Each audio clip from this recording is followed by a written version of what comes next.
Bakit kami Duterte? Sa mga kandidato ngayon, si Mayor lang ang may karanasan sa lahat ng sangay ng gobyerno. Sa executive branch, Mayor ng Davao for 23 years. Sa legislative, Congressman and Vice Mayor for 6 years. At sa judiciary, fiscal ng 10 years at abogado ng 44 years. Tapos sasabihin nila, panglokal lang daw si Mayor.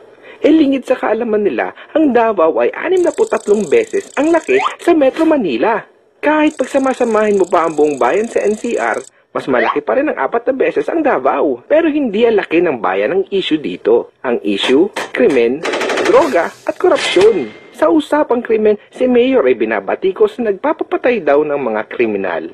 Tanong, sa kasalukuyang sistema ng Pilipinas, sino ang takot? Ang mga kriminal sa mga taong sumusunod sa batas? O ang tao sa kriminal? Normal ba yan?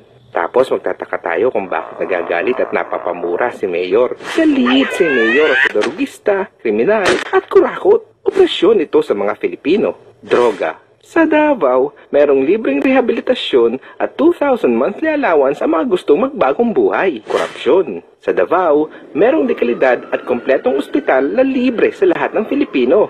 Mayor's permit sa loob ng 72 hours. Murang bilihin dahil walang kotong at modernong kagamitan para sa alagad ng batas. At dahil dyan, ligtas at panatag ang karaniwang tao. 24 oras nakahanda ang Central 911 para rumisponde sa anumang pangyayari. Alam nyo ba na meron lamang 3 911 system sa buong mundo? Nariyan ang Amerika, Canada at Davao. Ganito dapat gamitin ang pera ng bayan. Hindi puro welcome ark, waiting shed, barangay patrol, poste, covered court, at isang damakmak na plate number ng bahay. Ganito na lang ba tayo?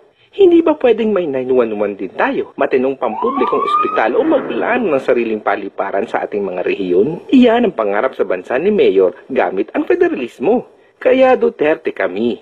Hindi dahil uso, hindi dahil sikat, prinsipyo, liderato, ideolohiya at subok ng may nagawa na. Kaya Duterte kami.